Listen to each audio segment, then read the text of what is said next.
You are listening to the Malliard Report, a live radio show that ventures into the mysteries of life, as well as the hot topics of the day, either political or business.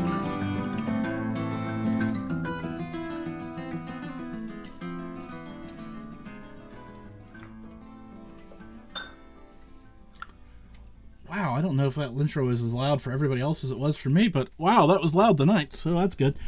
Welcome everybody to the Malliard Report. I hope everybody's doing well this last Tuesday in April. Man, April flew by. I keep saying, oh, when we get to May, we'll do that. And then I realize May starts before I realize. And yes, it will be May because it'll probably be June before I get to some of these things. Just don't tell my wife because that'd be bad. Anyways, my guest tonight is Eric Maikranz. Help me out, Eric. Did I say that right? That's right. Yeah, Eric Maikranz. Yep, very well done. The Reincarnationist Papers is the title of the book, correct? That's right, the Reincarnationist Papers. That's a mouthful right there, by the way. Yeah, in hindsight, I probably could have picked a little easier title, but it is pretty on the nose as far as what the topic is. It is an easy enough word. It's just a lot of syllables to try to string together for a poor guy like me who has trouble with two. So, okay, I guess give me the thumbnail, what the book's about, so before we get too far into what else is going on. So, I will do. So, hey, first of all, Jim, thank you for having me on the show. I'm really excited to be on the Malliard Report, talk to all the people in Malliard Report land. It's a real pleasure to be on with you. So, the Reincarnationist Papers, it's a novel, and it's a novel about a young man who was haunted by the memories of two past lives. And when I say memories, I mean total recall. Languages, skills, experiences, loves, everything. And he thinks that he's alone in this world until he accidentally stumbles into a woman who is just like him, and she recognizes him for his condition because she's actually just like him, except she's much older. She remembers back 7 contiguous lives. And then she turns his world upside down by introducing him into a secret society of others like them that remember their lives over and over and have been agents driving history over the centuries. So that's a lot going on there. So let's go back. It's been a while since you first wrote this, but let's go back even further. Obviously, you had an interest in reincarnation before you started writing this. I did. That was actually one of the two things that was a catalyst for the book. Is I actually have 3 memories that don't belong to me. They're very short. But they happened before, I was born in the late 1960s, and I don't know what to do with them, Jim. I don't know who they belong to, but they don't belong to me, but they're as real as any other memories that I have. So with that being said, but the characters in this book have the full-fledged, you're talking you had 3 pops of moments of time.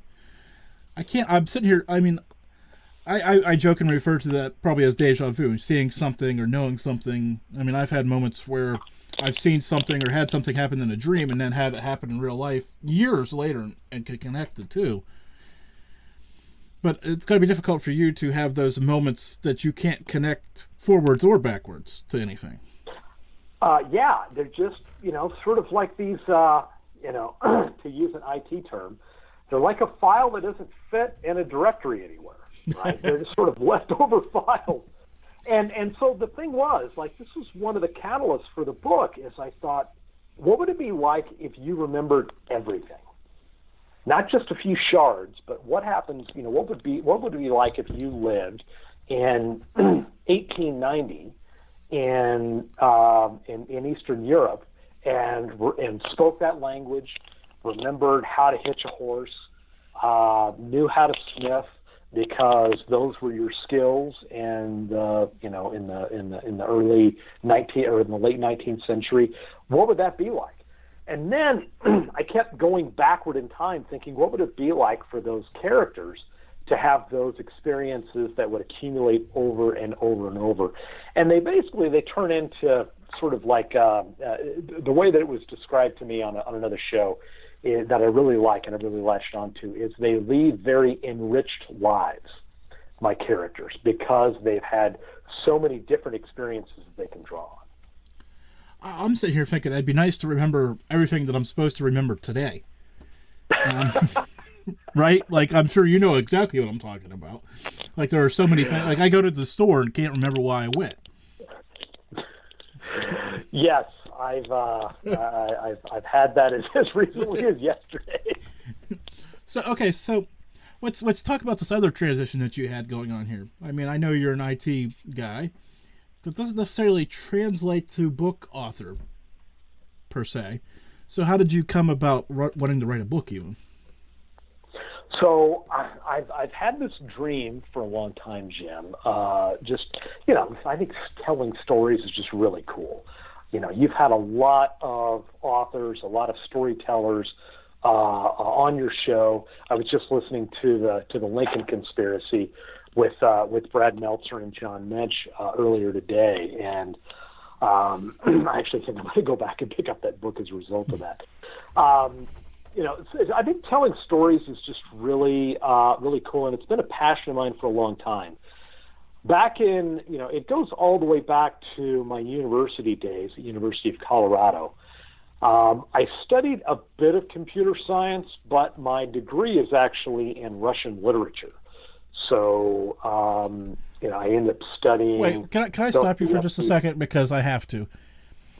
You made this conscious effort to study Russian literature. What did you think you were going to do? Well, it was part of a degree of Russian language and literature, and this was in 1987. I obviously noticed that we've kind of veered from that original course, so I kind of want to dig back into that because there has to be something here.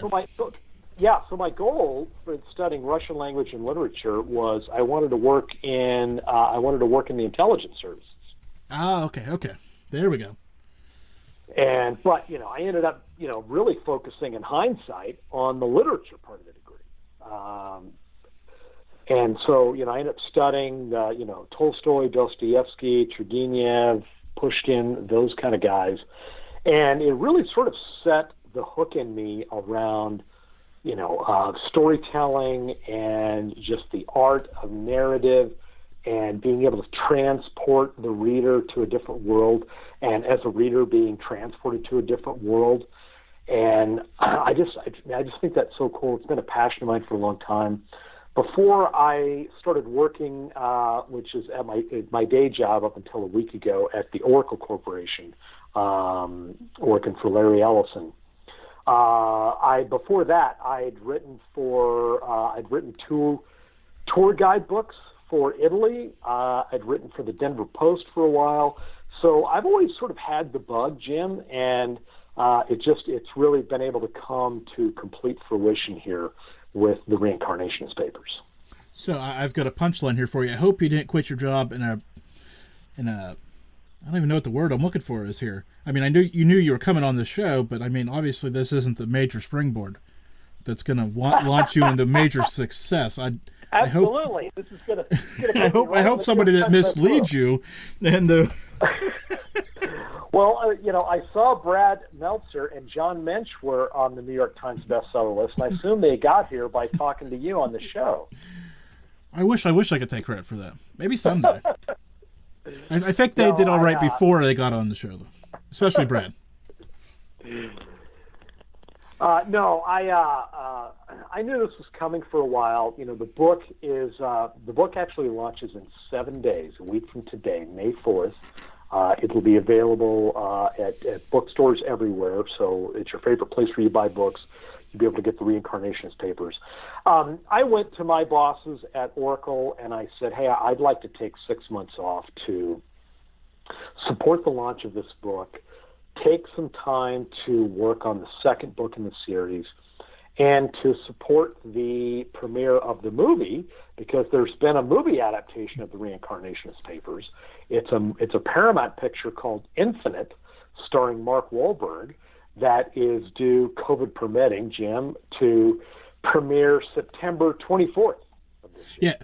Yeah. Let's save some of that for a minute. So, are you going back to work? Are you going back to work, or did they tell you to take 2 weeks off and then see you later? No. Oracle was actually really very accommodating to me around this. So they're allowing me to take 6 months off, and then they're going to bring me back in October, unless you can help me get onto the New York Times bestseller list, and then I'm probably just doing this full time. Well, I'd love to think I have that kind of pull, but I'm very realistic and know that, well, I don't. But stranger things have happened around here. I can tell you that much, though. So. Yeah, I tell you, if this happens and I end up being on that list, coming back onto the show, and we're giving you credit for it. Okay. Well, so let's walk through the story of the book, because the book isn't necessarily as simple as we're making. I mean, obviously we've got the plot, but there's this whole other side of the book too.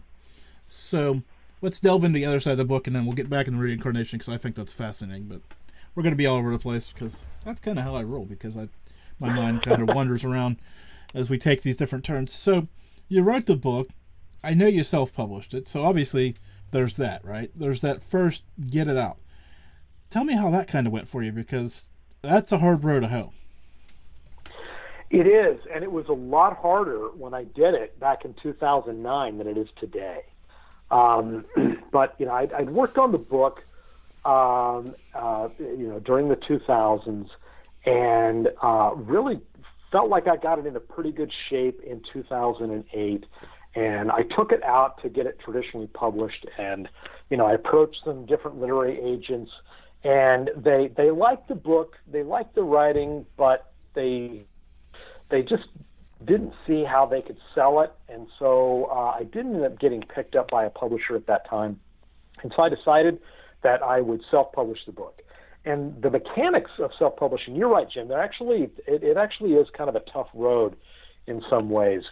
Today, it's actually a bit easier. Amazon makes it pretty easy with their Amazon KDP platform. Back then, I had to go to an independent publisher, a print-on-demand publisher called Lightning Source. So they would actually do the print versions of the book, and then we would, they would print them on demand, and they print 10 or 20 at a time, and then when Amazon sold through that inventory, they would print some more. And it was a very involved, very laborious, very time-consuming process. So that was the mechanics of it. But there's actually something else sort of interesting and a bit unorthodox that I did when I self-published the book.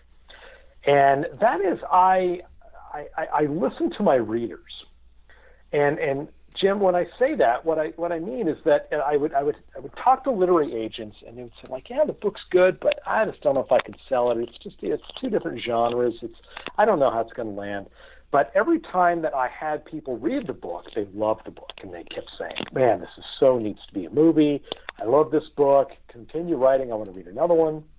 And so I just sort of trusted them that they were the true arbiters of quality in the marketplace between authors and readers.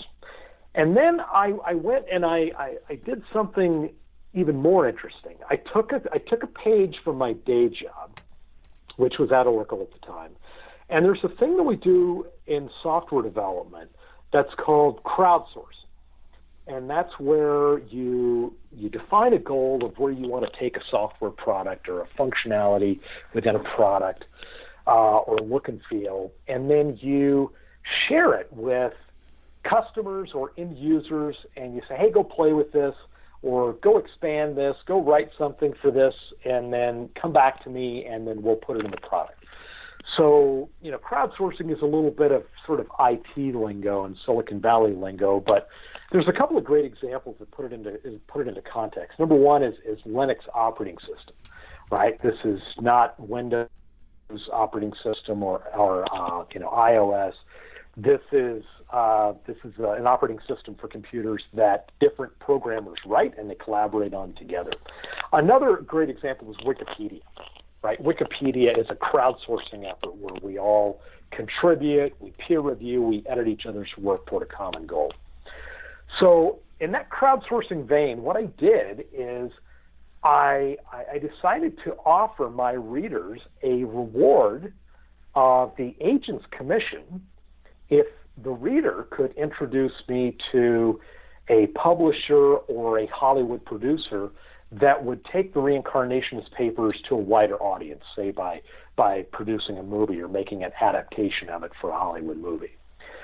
And then I priced the books as low as I could price them on Amazon, and I just, I didn't lose money, but I didn't make money on any of the books. And I just, I sold as many books as I could. And then I hoped for something good to happen by empowering my readers to, my first readers to be agents for me. And what I didn't know is how far that message would actually go, because what had happened was I basically empowered all of those early readers into kind of a silent army of agents.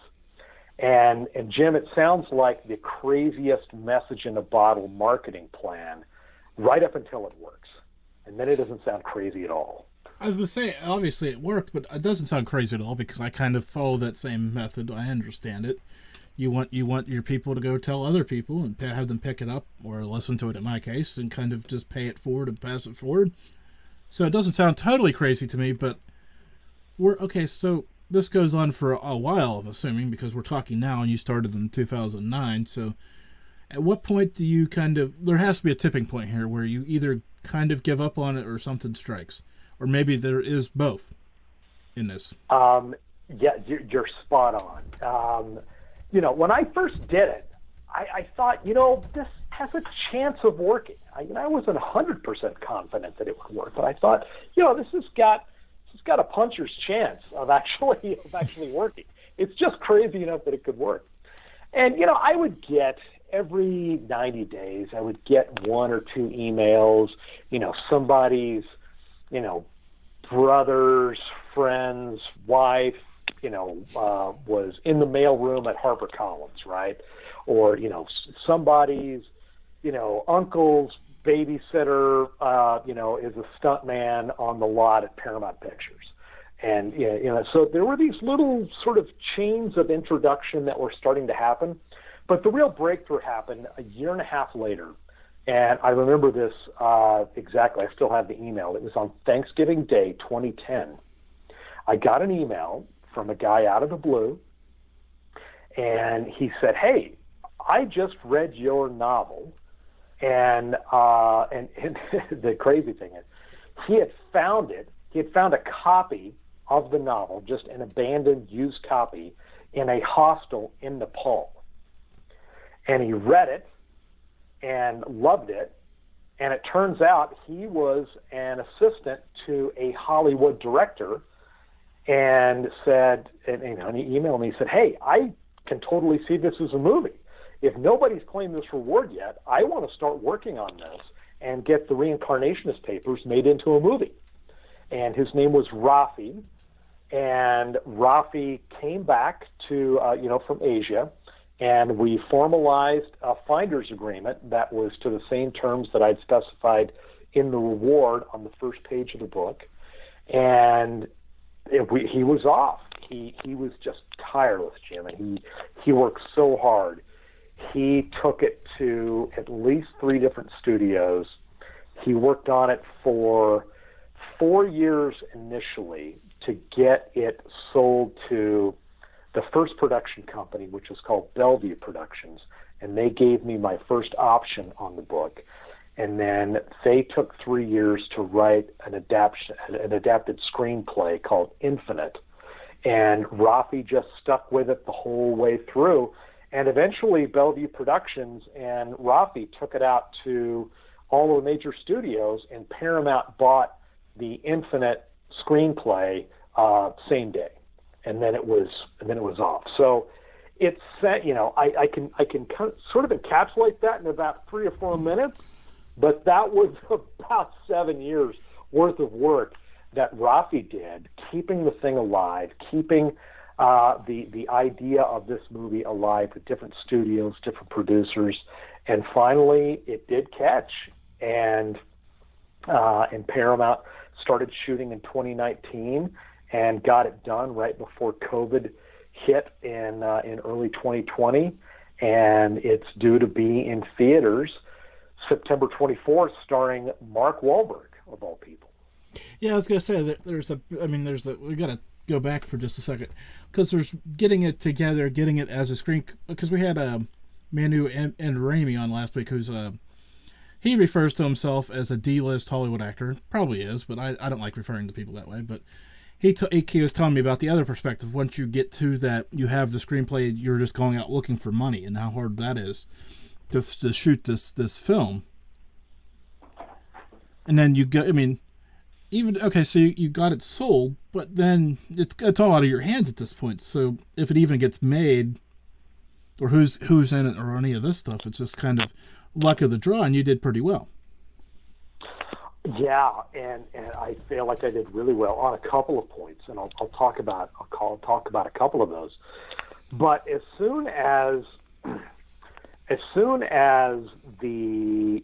Rafi got the book optioned to Bellevue Productions, I was super excited, and he said, "Hey, Eric, cool your jets. It's only about 1% of these that ever go from being optioned to being sold as a movie."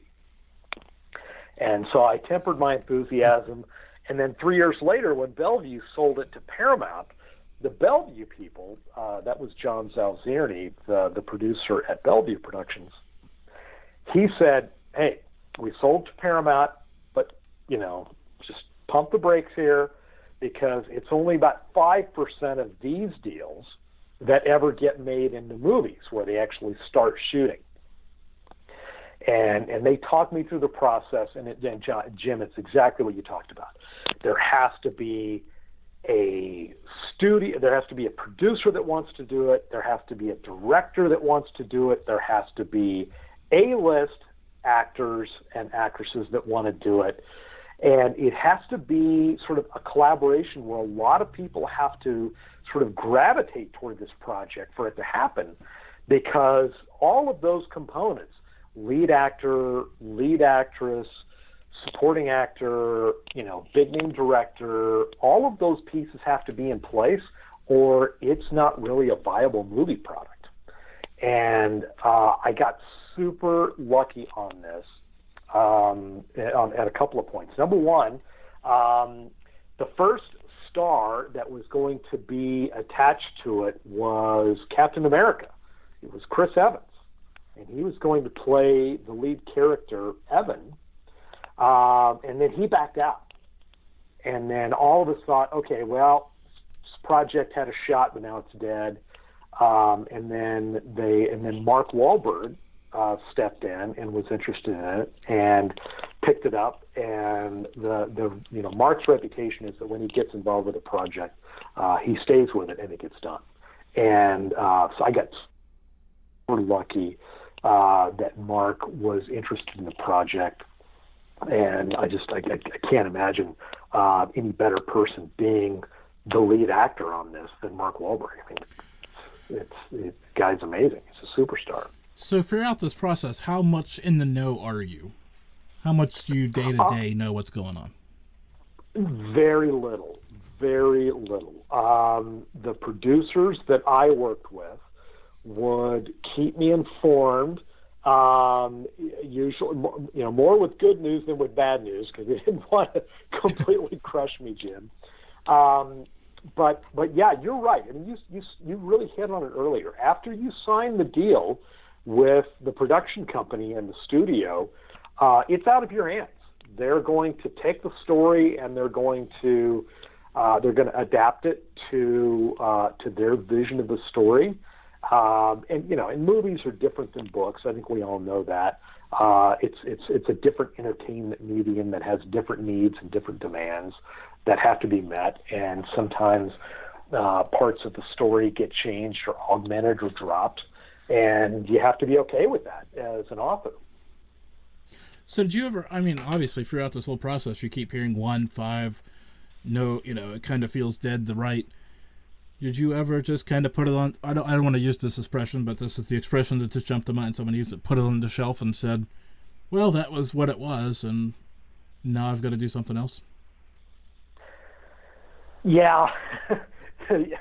Yes. And I'm laughing because I'm remembering back to all of the emotional roller coaster ride that was, because, when they call you and they say, oh my God, Chris Evans just signed up for the project, and they say, now this thing looks like it's about a 50-50 shot, right?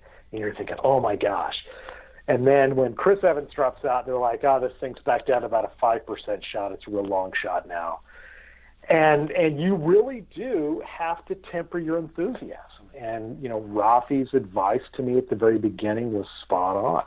John Zalzierni's advice to me at the beginning was very spot on. That so few of these actually make it all the way to shooting, and then from there all the way to being in the theater, that it's a real gambit that you have to.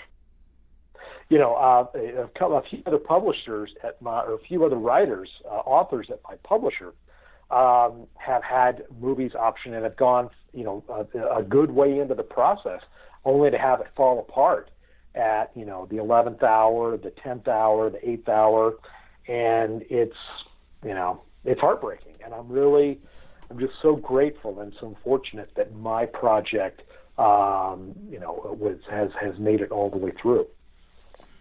So we're going to grind gears here because that's what we do. Like I told you, we're going to be jumping around. So I'm trying to make that smooth transition. You're a former radio host. You understand exactly what I'm doing here. I'm just alerting the listeners that I've got a horrible change of subjects going here, because I've noticed this with you, and we kind of almost got there earlier, but now I want to get there a little bit more because I think you'll have an interesting take on this. The art of storytelling, and that's necessarily in the book. Of course, this is way two different total mediums between writing a story and telling a story. And I'm fascinated because you do a good job of you're doing a great job of telling your story. But obviously you did a great job of telling your story in your books. So talk to me about the difference of storytelling versus storytelling.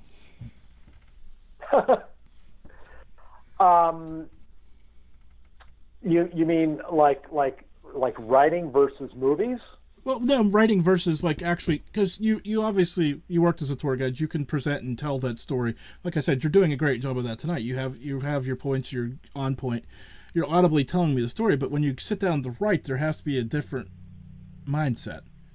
So how does? I guess I'll give you the direct point I'm talking about.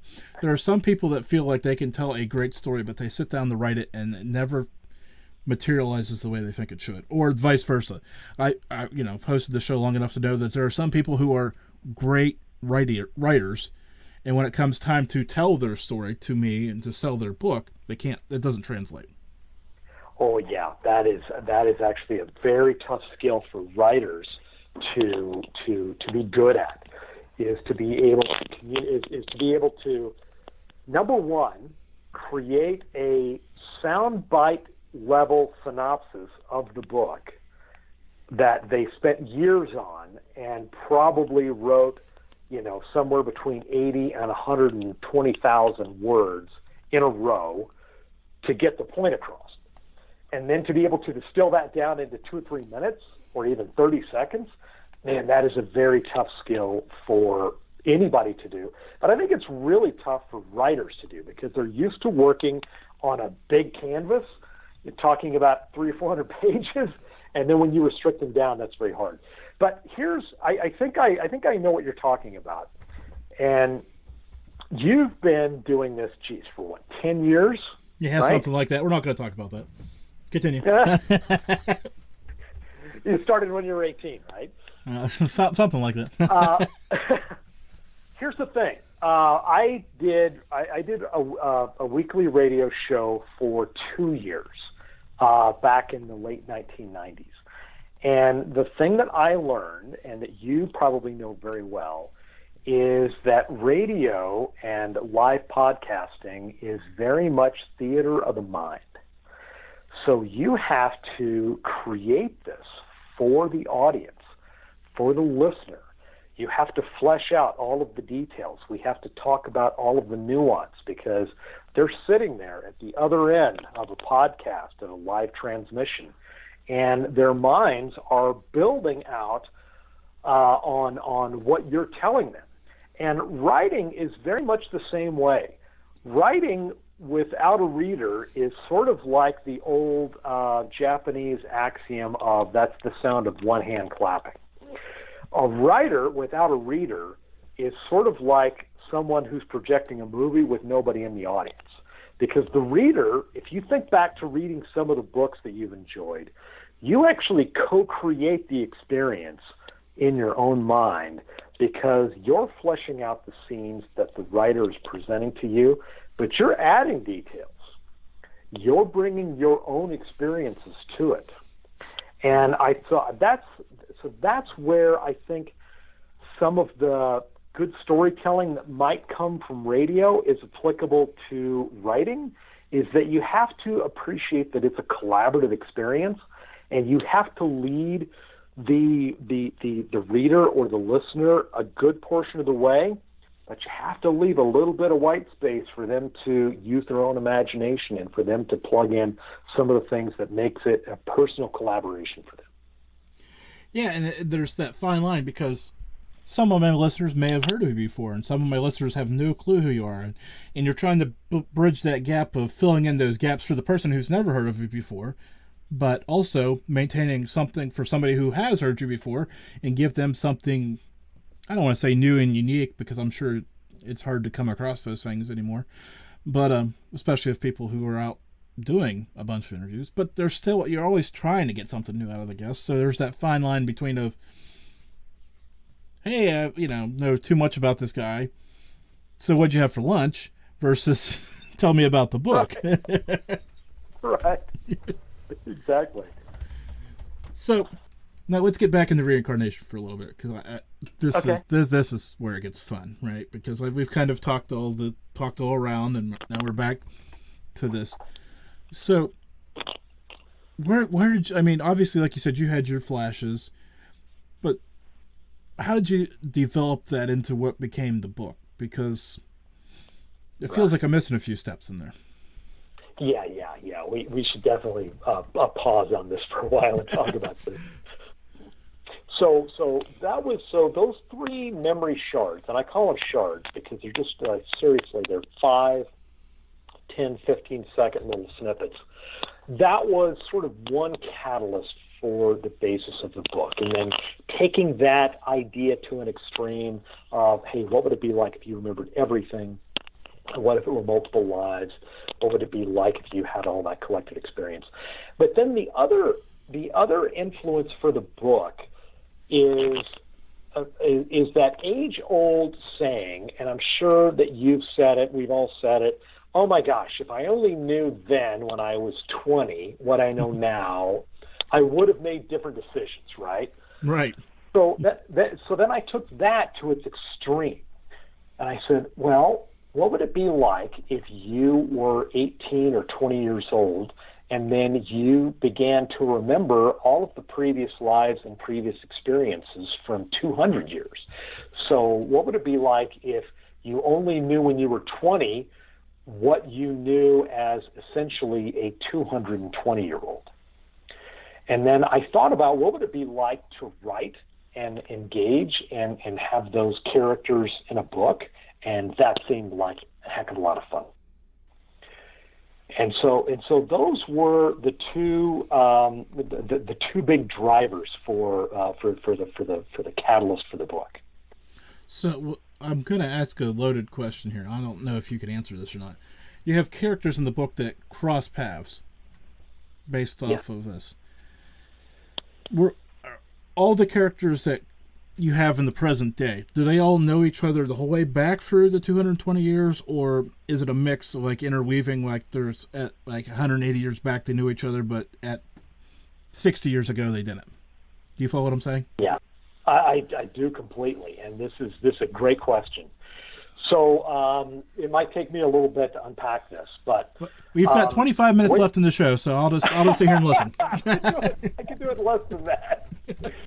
So this is why these characters, when they first found each other, and they discovered that they were older than their physical bodies, meaning that they remembered their past lives, and those past lives formed a series of lives, meaning that when you die, you know you're going to be reincarnated again, and you're going to remember in a new body being Jim Malliard and hosting a live podcast, and in a new body, in the future, you're going to have all of these skills that you've accumulated by doing 500 and change shows over 10 years.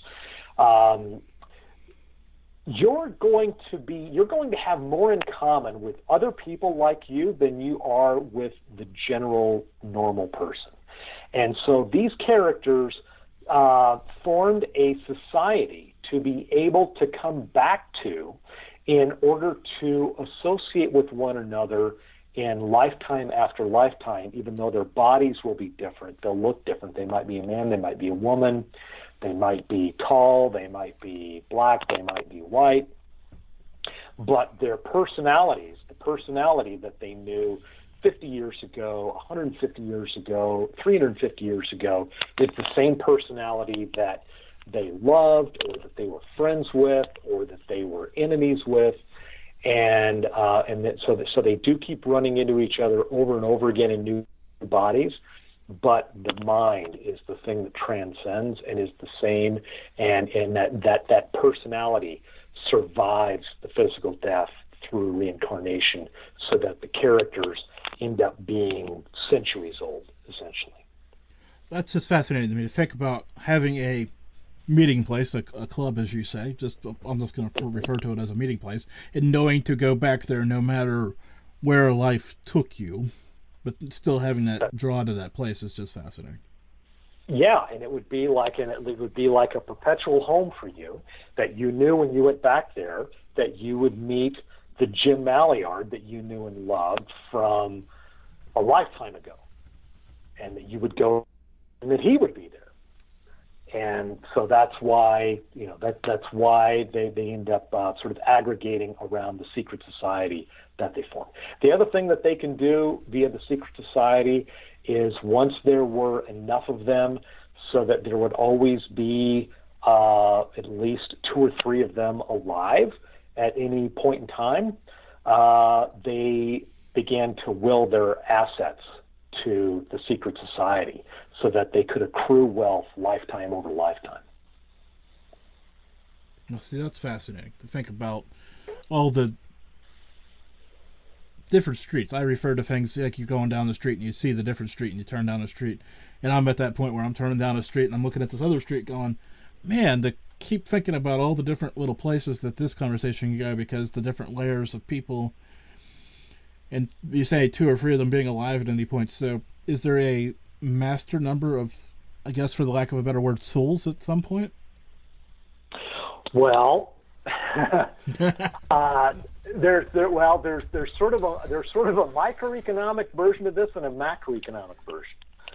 So, and this is actually like a big philosophical question that I wrestled with when I was writing the book.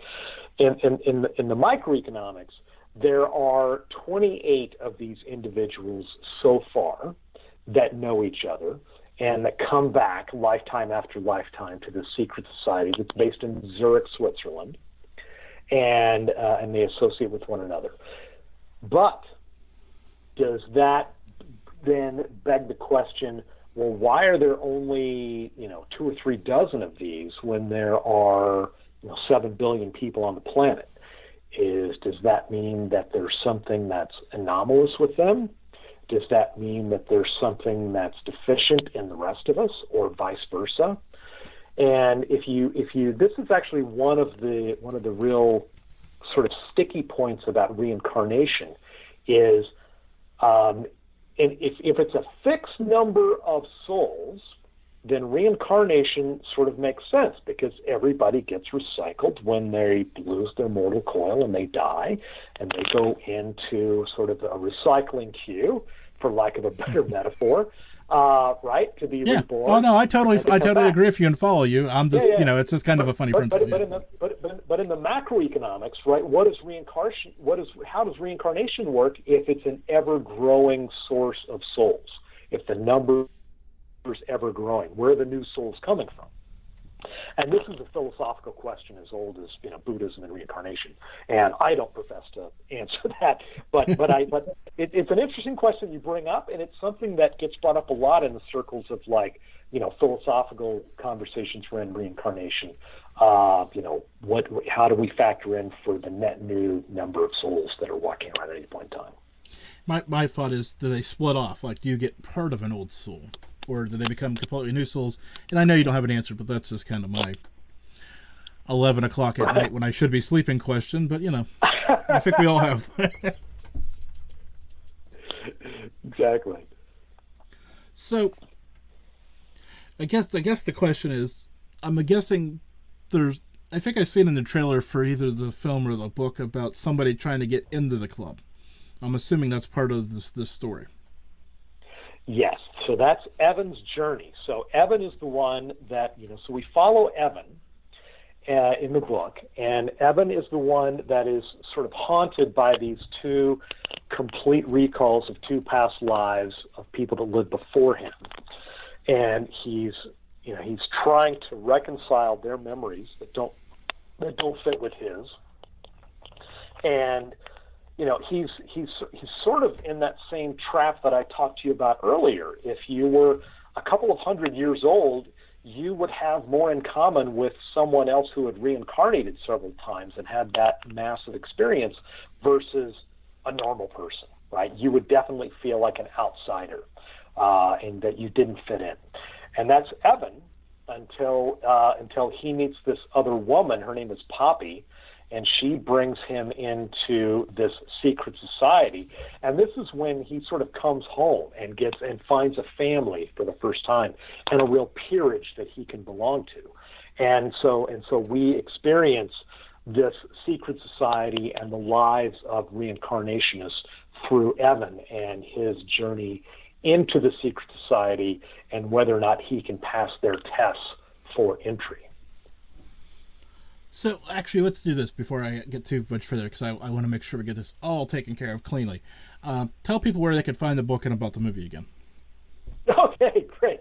So the book will be available for sale. It's available on pre-order right now, but you'll be able to get it in bookstores everywhere. If you have a favorite indie bookstore, definitely shop at your local bookstore. It's always great to support your local merchants.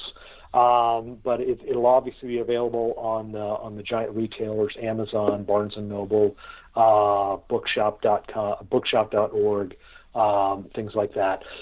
You can get detail on the book at my website, ericmaikranz.com, EricMaikranz.com, and I'm assuming that'll be linked in the listing once we're done. Yep. If there are actually some insider exclusives. If people want to sign up for my newsletter, which you can do on the homepage, you can get some hidden chapters in the book, some additional content, and some research notes into reincarnation that I will give you if you sign up for the newsletter. That's good stuff. People need to get over there. I'm going to encourage them strongly to do that, because nothing better than free stuff that you can't get anywhere else. Exactly. So, again, you had to have kind of spiraled into all this stuff, though, because this is an easy thing. This is a lot of deep thinking to get to that point.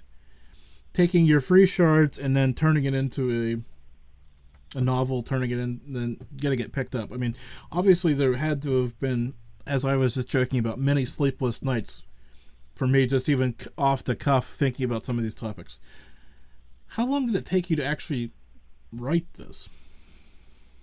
It took 2 years to get the first draft done, and it's a pretty big book. It's 420 pages, 120,000 words. So it's a big sort of bullet stopper of a book. And then from there, it took me, working on it on and off a couple of more years to really get all of the different timelines tightened up, because some of the book happens in the present day. Some of the book and the interrelationships between the different characters happens in historical flashbacks where they were friends or they were foes or they were enemies or partners in previous incarnations. So part of the book takes place in the 16th century in the American Southwest when two characters are conquistadors. Part of the book takes place in 17th century France in the court of Louis the 15th, and when the Palace of Versailles is being constructed. Part of it takes place in World War I. So being able to have all of these characters interact and to keep them straight and their character development and their interrelations straight across multiple timelines and multiple histories, that's actually sort of a real tricky dribble to make in the writing of the book, and that actually took a lot of cycles, Jim. As I said, it just made my head hurt thinking about trying to keep track of a single character through all these different points, and then you interweave multiple characters through different points in time. And they'll look different, and they'll look different in each one, but their personality's got to be the same. And I'm also a little surprised I didn't hear any Russia in those time points, or Italy, or there are certain. Let's be honest; those places probably would have been a little bit easier for you to kind of weave because you know them or know about them. I do, yeah. I had to save those for the other books. In the second book, there's some historical flashbacks to ancient Rome, to feudal Japan. There is one in Italy, in World War II. I actually get to visit Italy, and I get to visit Russia and Lebanon in the third book. The third book. Yeah. Just make it sure. Yeah, so the second book is, I've written it. It's in the 7th draft right now. I'll probably... Wait, isn't that the 7th layer of hell? Oh, wait, never mind. Continue. But some days, Jim, it feels like I'm in a Dante narrative. No, that's fast. Again, I'm just blown away by keeping yourself sane through all that. Well, that's yeah.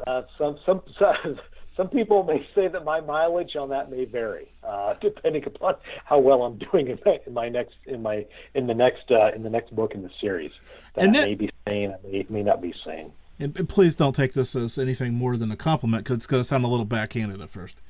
To go through all of the writing and all of the stress and the ups and downs of just writing it, and then all the ups and downs of getting it to where it is, being a Mark Wahlberg feature film, all that up and down, to sit here and tell me you've got the second one ready and you're working on the next one, it's just phenomenal to think about. Like, it's been an amazing journey to this point, and obviously it's going to continue for the next several years by the sounds of it.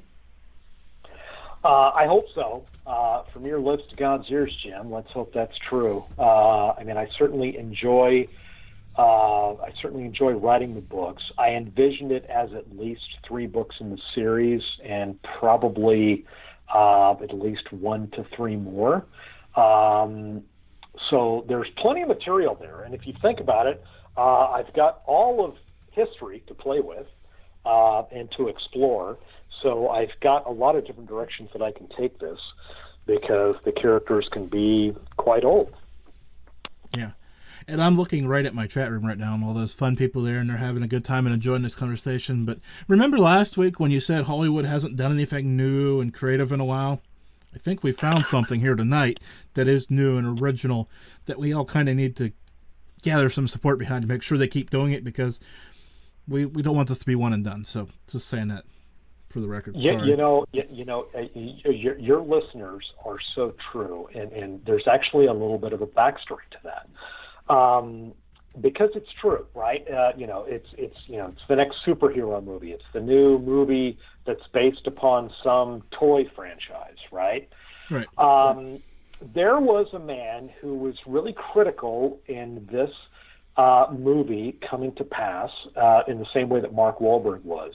And that gentleman is Lorenzo de Bonaventura, and he is the primary producer on the film, along with Paramount Pictures. And Lorenzo Bonaventura really pitched this as a very different, very unique, sort of new and fresh story that Hollywood could tell. And people may not remember Lorenzo de Bonaventura's name, but he was actually the primary executive and the head of Warner Brothers at the time when Warner Brothers brought in the Wachowskis to make The Matrix, which was another really sort of, paradigm shift of a movie, right? Nothing really made like that before. And a lot of people in Hollywood, to hear him tell it, and I got to meet him when I went on set to see the movie being filmed, to hear him tell it, right, it was really difficult for him to get that movie made because nobody had ever done anything like that before. It seemed really outside of everybody's comfort zone and a real big risk. And he puts Infinite down into the same category as The Matrix, which to me is very flattering and very exciting. But it is really not your average recycled idea Hollywood movie. It's like something, completely new. Well, I guess that answers this question. What's the greatest compliment you've got about the book or the movie so far? And I'm pretty sure that might be it. That's yeah.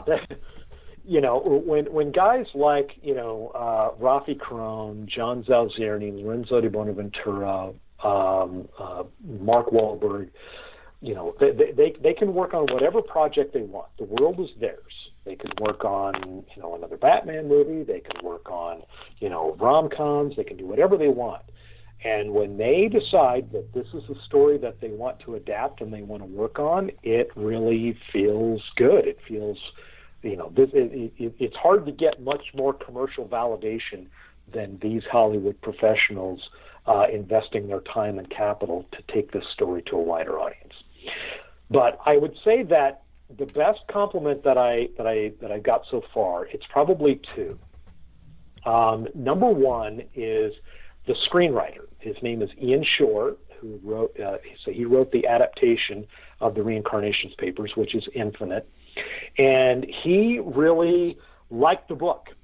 And do you remember when I told you at the top of the hour that my friend Rafi, the guy that found the book in Nepal and was the junior assistant to a director and worked tirelessly to get this made, and he stopped at a couple of different studios?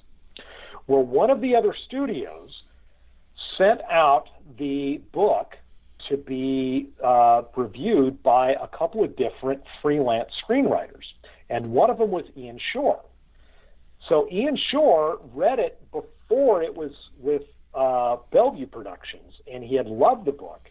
And then when Bellevue Productions optioned it, and they said, "Hey, Ian, we've got this great book that we want somebody to do an adaptation on," and they said, "It's the Reincarnations papers," and he's like, "Oh my God, I read that book, and that's the one that got away, right? That's the story that got away in his previous experience." And then he had a chance to go back and actually do this wonderful adaptation for Infinite. And so the fact that he felt like this was the story that had gotten away and that he got a second chance at it was just a huge compliment. And then the other one is when I got to go on set to see Infinite being shot, and it was mostly shot in the UK with some of the movie being shot in Mexico, some being shot in Thailand, some being shot in Nepal. And I met the director, and the director is Antoine Fuqua. And Antoine Fuqua is probably most famous for Training Day. which was a wonderful movie. But he's also done the Equalizer series. He did Southpaw, the boxing movie. He did the remake of The Magnificent Seven, and so I got to meet him. And the first thing he said to me was, he just looked me straight in the eye. He's a very intense artist and a very intense director. And he looked me straight in the eye and he's like, "Man, you wrote a heck of a book." And I was like, "Okay, I'm just sort of floating over the ground, flittering with my little wings, right? And I could be happy now." That was just an amazing compliment. Not that you already weren't, though, right? Because there you are walking on the set of your movie. I mean, that had to have been something special, too. Like, that just had to have been... Special. Yeah, that was something special, too. And this is, Paramount has pulled out the stops for this. This is going to be one of their two biggest movies of 2021. The other one being the Top Gun remake, or the Top Gun sequel, rather. And I remember, spending a day and a half with Lorenzo de Bonaventura on set, and just the nicest guy. He's like, I think he's like the second most prolific producer in Hollywood after Steven Spielberg. And, we're walking back up from the craft tent after getting a cup of coffee.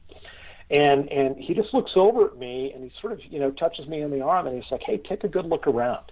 And, when you're on a movie set, there are hundreds of people working there. And it's like, it's like an army in the field. And he said, "None of this happens without you and your book." And that just blew me away. I mean, that was just the cherry on top of the whole thing, Jim. So I just got a question popped up in my chat room, and I have to ask it before we run out of time because we're almost out of time. Where can people get an autographed copy of the book? Because that's the question that just popped up. We want to get you writer's cramp here, so let's get this answered. My publisher is going to be doing some autographed copies, so you need to stay in touch with me on ericmaikranz.com.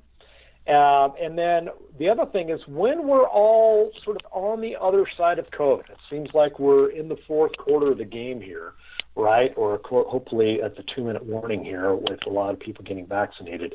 I will be in bookstores. I will be traveling around the U.S., and I will be signing books. And one of the things that I love, most about writing is interacting with readers.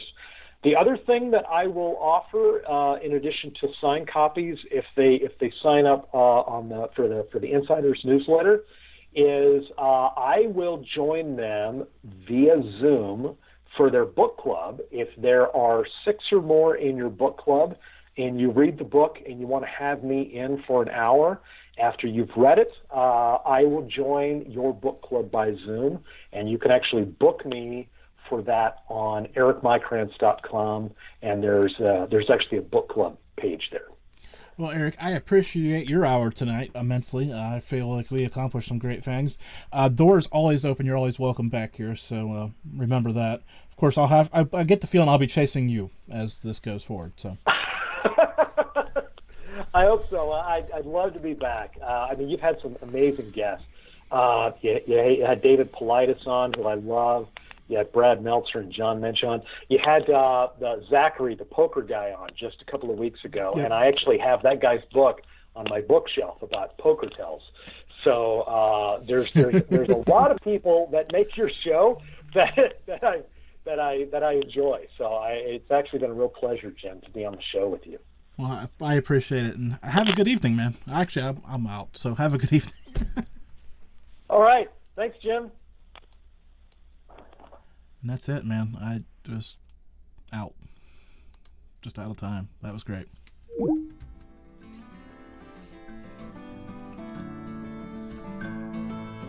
Thank you for listening to this episode of the Malliard Report. Stay tuned for details on saving money at the Duck Pond Shop. I hope you enjoyed this report. Please subscribe so that you can join us again. And if you appreciate the show, leave us some stars or a review. For more notes from this show or other great shows, check out Malliard.com. A reminder, the views and opinions of this show are those of the host and guest and do not represent any sponsors, affiliates, or any other partners of the Malliard Report. Now for your money-saving tip. Promo code Malliard at checkout of duckpondshop.com. where you can get your t-shirt, coffee mug, and other great products. That's promo code Mallard at checkout, duckpondshop.com. Until next week, stay safe and keep quacking.